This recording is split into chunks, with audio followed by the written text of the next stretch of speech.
Viva Ronaldo! Viva Ronaldo! He's running down the wing to United sing Viva Ronaldo. It's Ronaldo time, baby. He's back in the Prem. Viva Ronaldo! Viva Ronaldo! He's running down the wing to United sing Viva Ronaldo. Thanks, that mate. See you later. Sean's also a United fan now, mate. You got your hat and everything. Yeah, that's the hat, yeah. Yeah, I got my hat. Nice one, mate. Go Manchester. Yes. Go Fred. Come Fred. There you go, mate. If that's not how you start a video, I don't know how you do. Hello, you plonkers, and welcome back to another video today on the Drewzy channel. And today, ladies and gentlemen, we are going to be discussing all things Manchester United and Premier League. Drewzy United episode uno, dos, tres is back, baby. And talking of uno, dos, tres, how have been the massive signings that United have made this off-season. We've signed Jadon Sancho for 72 million from Borussia Dortmund. He hasn't found his feet yet, but, you know, he'll come good. Rafael Varane from Real Madrid. Played for Real Madrid for 10 years. World Cup winner. Champions League winner. And now, of course, how can we not forget Rob Heaton? He's a good keeper. Backup keeper. Of course, Cristiano Ronaldo. And the way that this story swung was a story of potential heartbreak and then absolute heartbreak. I'm rocking me, I think this is the 2017 third team top, and it's in a small, which is just such a shame to see. I don't like wearing small shirts, but look, we'll have to rock it. I've got to show the diversity of the Man United kits I have. But anyhow, let's talk about Cristiano Ronaldo signing for Manchester United. So I think it was on Thursday night, maybe Wednesday night over here in Australia, that Cristiano Ronaldo's agent, Jorge Mendes, I believe it is, I could be wrong, but basically he's shopping the market for young Cristiano Ronaldo. He's gone to both Manchester clubs and he said, Ronaldo is up for grabs, will you take him? Man City seemed to show interest first, and all the stories were linking Ronaldo to Man City. They had said that a contract had been sent to Mendes, but there had been no official sort of proposal from Man City, no bid made by the club. I just thought it was going to happen. Like all the regular reliable sources, your Fabrizio Romano's and the likes, were saying Ronaldo to Man City, like this could happen. Anyhow, the next day and a half or so was just pure dread, and thinking of all of the goals and trophies Ronaldo won for us and all those memories, the connections that you make with the players being flushed down the bloody toilet, mate, and it didn't feel good. Then, next thing, I get a message from a friend saying, could there be a twist in the story? Ronaldo in a United shirt. And I was like, no way. No way is this happening.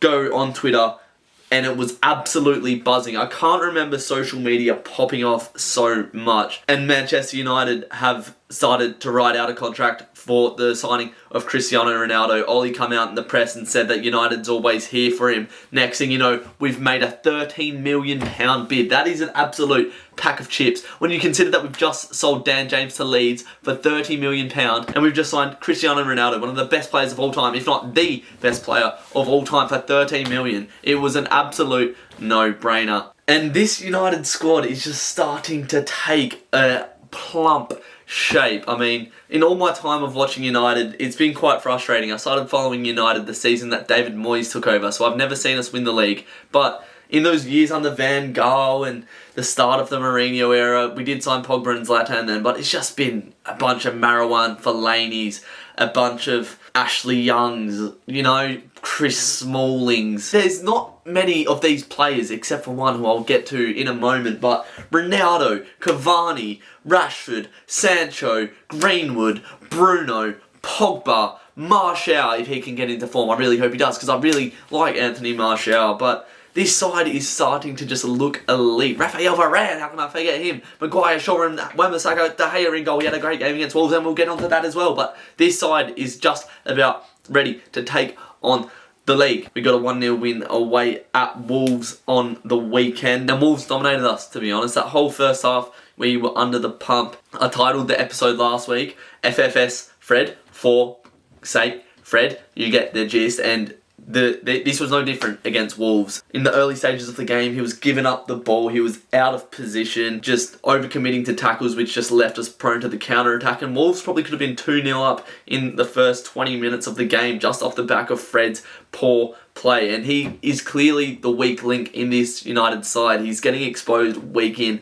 week out at this point, and we can sign Ronaldo, we can sign Messi, we can sign bloody Mbappe up top if we wanted to, but if you've got little boy Didoid Fred sitting in front of the defence, that's just like, move out the way, mate, we're coming to attack your defence. It's like having a bloody bishop in chess that can only move like a pawn and they can't move backwards. Fred, his cardio is great. His intensity when the ball is near him is good. He applies good pressure, but as a sole sitting defensive midfielder, he just can't hack it in this side. The way Ollie plays, it just doesn't work. You could see at times Pogba pointing where to go. Fred, go here, mate. Go here. We paid 50 million for Fred. Why are we having to tell him where to play? You should know where you're playing, mate. You've been at the club for about 3 years now. It's very frustrating. Fred has, it's not fitted into this side well, and it's dragging Pogba more deep. I think Pogba did the best he could, but he's having to get the ball from our defence and then bring the ball up the pitch because we don't trust Fred on the ball because he turns it over so much. It's absolutely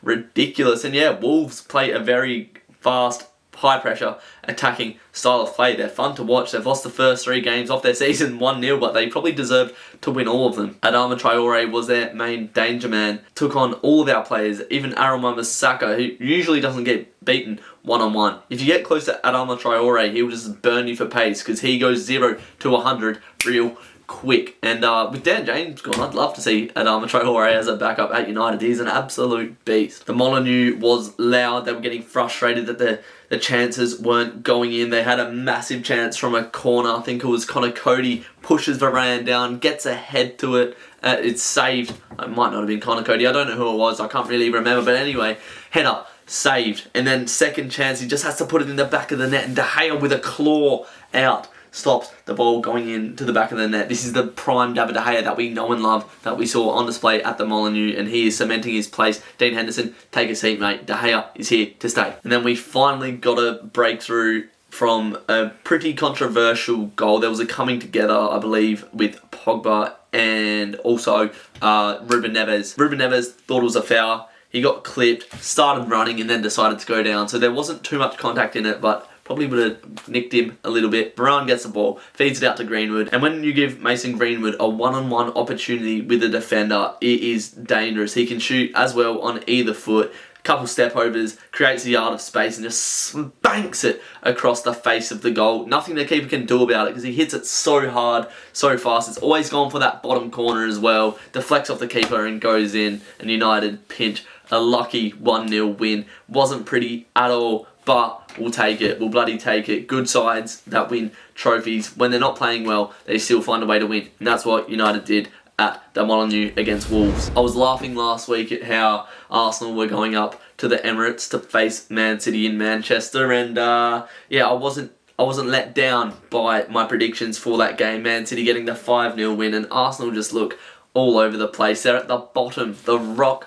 bottom of the Premier League, and it's just really ugly there at the moment. Doesn't look like Arteta will be there at the end of the season. Ainsley Maitland-Niles was trying to force a move and he didn't get it. Posted on his Instagram story saying how he wanted to leave and how it's unfair, and now Arsenal apparently aren't going to play him. It's an absolute shambles there at Arsenal. They can't defend to save their lives. Rob Holding's still there. I mean, he's a championship level player. Let's not get it twisted. And when you're coming up against Man City, one of the best attacks in the world, you're going to concede 5. Fernand Torres had 2. He looked lively. Gundogan had 1 as well. Rodri with a long shot, and Gabby Jesus got on the score sheet as well.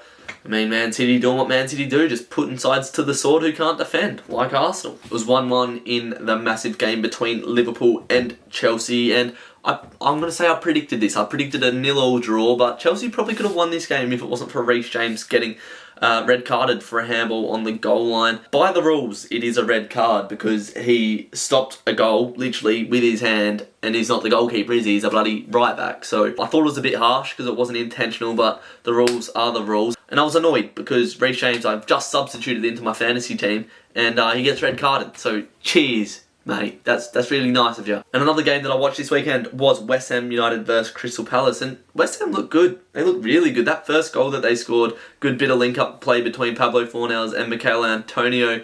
You were thinking, shoot Antonio. You're thinking, shoot Fornals. You're thinking, shoot Antonio. And he lays it back to Fornals and he just side-foots it in. It was an absolute beauty. Bit of tiki-taka at the London Stadium. You would have thought you were in Barcelona, mate. But no, you're in London. Antonio got a second goal with a smashing left foot finish, just went for power, bang, left peg, goes past the keeper, but Gallagher, the loanee from Chelsea, got one back straight away. I think West Ham were up 2-1 for about a minute, and then Gallagher got the equaliser and the game ended 2-2, but it was a good watch. Top of the league with a 1-0 win against Watford. It was just a boring game though, like even the goal they scored was just crummy. Will Spurs stay in the top 4? No. I don't believe so. They did somehow retain Harry Kane though, and I don't know how they've done that, but they have. So good job, I suppose, Daniel Levy, your striker and the biggest player your club has ever had. Absolutely hate you, mate. And we are now going into the international break. The biggest fixtures for me, Manchester United versus Newcastle. Will Ronaldo make his return in that game? I don't know if he'll start, but I think he will feature in that game. And seeing Varane come out onto Old Trafford when he signed was absolutely massive, and the roof blew off. The fans were so excited. Imagine when Cristiano Ronaldo walks onto that pitch again for the first time. It is going to be a moment in history. Cristiano Ronaldo's return after, I think it was 13 years away from Old Trafford. He's gone away, he's become the best player of all time, and he's come home for his man Alex Ferguson. And the biggest part of this signing for me is Ronaldo just raises the levels. He raises the expectations of the players at the club, because he's going to be going in there being Cristiano Ronaldo, the biggest sports star on the planet, walking into the dressing room with guys like Jadon Sancho, Greenwood and Rashford. They're just going to learn so much from him. Like, this is how you become the best player in the world. Do exactly what I do and we'll shoot for the stars, and if we fall short we'll probably stop at Uranus or something, which is like somewhere near the stars, which is quite good anyway. I mean, humans haven't even been to Mars yet and Uranus is well farther away. So basically they're going to learn a lot from him, and it's going to benefit their careers massively. We've got Cristiano Ronaldo. We have Cristiano Ronaldo. Have I told you that we have Cristiano Ronaldo? I don't believe it. I can't believe it. It feels like a dream in my mind, and it's reality. Ronaldo was officially signed today, officially posted on Twitter and Instagram and whatnot, and the socials are still buzzing from the signing. So other fixtures coming up in that next game week, a relegation 6-pointer between Arsenal and Norwich. We'll be keeping a close eye on that one. Come game week 38, they could be battling who gonna go down to the championship. Is it gonna be Arsenal or is it gonna be Norwich? So yeah, not two massive games in that game week. Obviously, Manchester United versus Newcastle will be the biggest in that game week, with all eyes on Ronaldo. After starting off very well last week, I was in 9th last week and I've gone down to 27th out of 66. So this league has actually grown. I'll put the link up again just in case anyone else wants to join. You will get a shout out if you get the most points in any week. So you might as well join. At the top at the moment is Peter Marinos with his team. You can't be serious. He got 71 points this week. Trent Alexander-Arnold and Shaw at the back. Salah with a goal, Greenwood with a goal, Antonio captain with a goal and an assist. So there you go, there's 22 points. Wilson had a goal as well. Ings had an assist. So very well done. But we won't spend too much time on him because someone beat him this week. It was Samuel Engelzoz with his team. That's Salmonator. 76 points. And at the back, he went with 5. Alexander-Arnold, Cresswell, Shaw, Digne and Diaz at the back. Salah and Grealish in the middle getting points, and Antonio captain again. That is massive from those boys. I'll show you my side that did pretty poorly. Reece James obviously getting red carded didn't help my cause in having a good game week. Fernandez, Benrahma, no impact from them. Or Maddison. Maddison has had a very slow start to the season. I thought he would have been good, but he hasn't been. Grealish, I think, got an assist. Diaz, clean sheet. Alexander-Arnold with 4, so he didn't get a clean sheet though, did he? Edison, 6 points. Ings, I captained because I thought, they were at home.